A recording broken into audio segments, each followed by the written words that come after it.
எல்லாருக்கும் வணக்கம். இந்த பதிவில் எதை பற்றி பார்க்க போகிறோம்னா, தமிழ்நாட்டில் 234 தொகுதி இருக்குங்க.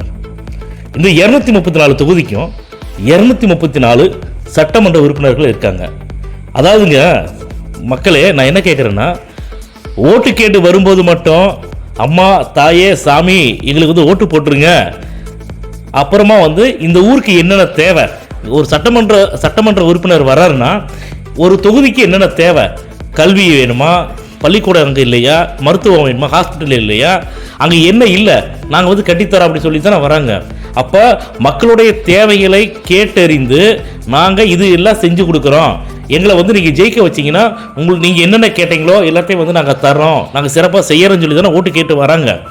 அப்போ மக்கள் என்ன பண்ணுறோம், என்னை சேர்த்து சொல்கிறேன், நான் என்ன பண்ணுறோம், அவங்கள நம்பி அவங்களுடைய வார்த்தைகளை நம்பி அவங்களுடைய அம்மா தாயே சாமின்னு கெஞ்சுறாங்களே, அதையெல்லாம் நம்பி ஆடா இவ்வளோ தூரம் பணிவாக இருக்காங்களே, இவ்வளோ தூரம் பணிவாக கேட்குறாங்களே, மக்கள்கிட்ட எவ்வளோ பணிவாக நடந்துக்கிறாங்க, இவரை நம்பி நம்ம ஓட்டு போட்டோம்னா நமக்கு நல்லது பண்ண மாட்டாங்களா, நம்ம ஊருக்கு நல்லது பண்ண மாட்டாங்களா, நம்மளுடைய தொகுதிக்கு நல்லது பண்ண மாட்டாங்களா, நம்மளுடைய மாவட்டத்துக்கு நல்லது பண்ண மாட்டாங்களா, நம்முடைய தமிழ்நாட்டுக்கு நல்லது பண்ண மாட்டாங்களான்னு சொல்லிட்டு அவங்கள நம்பி அவங்கள ஓட்டு போட்டு ஜெயிக்க வைக்கிறோம்.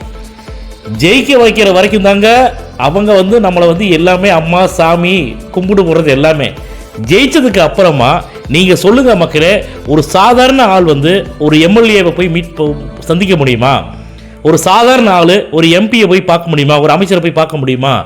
இதுக்கிடையில் கீழ்மட்டத்திலிருந்து மேல்மட்டம் வரைக்கும் லஞ்சம் ஊழல் பெருக்கெடுத்து ஓடுது. இவங்களை கீழே இருக்கிறவங்களுக்கு அமௌண்ட்டு பணம் கொடுத்தா மட்டும்தான் மேலே உள்ளவங்களை போய் பார்க்க முடியும், மேல்மட்டத்தில் போய் நம்மளுடைய குறைகள் என்னென்னங்கிறத பார்க்க முடியும்.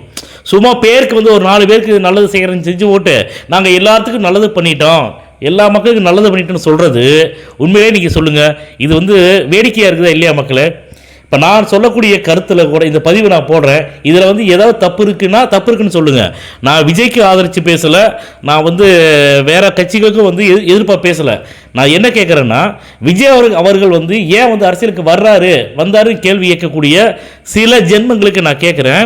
அதாவது மற்ற கட்சிகள், அதாவது திமுகவாக இருக்கட்டும், இப்போ அதை கூட மக்களாகிய நம்ம தான் ஓட்டு போட்டு தேர்ந்தெடுக்கிறோம். எதுக்குன்னா மக்களுக்கு நல்லது பண்ணுறதுக்காக. அப்போ நீங்கள் சொன்ன வார்த்தையை சொன்ன மக்களுக்கு நீங்கள் என்ன சொல்லி ஓட்டு கேட்டீங்களோ அந்த வார்த்தையை நீங்கள் மக்களுக்கு செஞ்சீங்கன்னா, அந்த ஊருக்கு நல்லது பண்ணினீங்கன்னா, எதுக்குங்க புதுசாக அரசியல் கட்சின்னு ஒன்று ஆரம்பிக்க போகிறாங்க? மக்கள் மக்களால் தேர்ந்தெடுக்கப்பட்ட உங்களை எதுக்கு விரோதம் பண்ணுறாங்க, உங்களை தூக்கி எறியணும் எதுக்கு நினைக்கிறாங்க? அப்போ தப்பு உங்களோட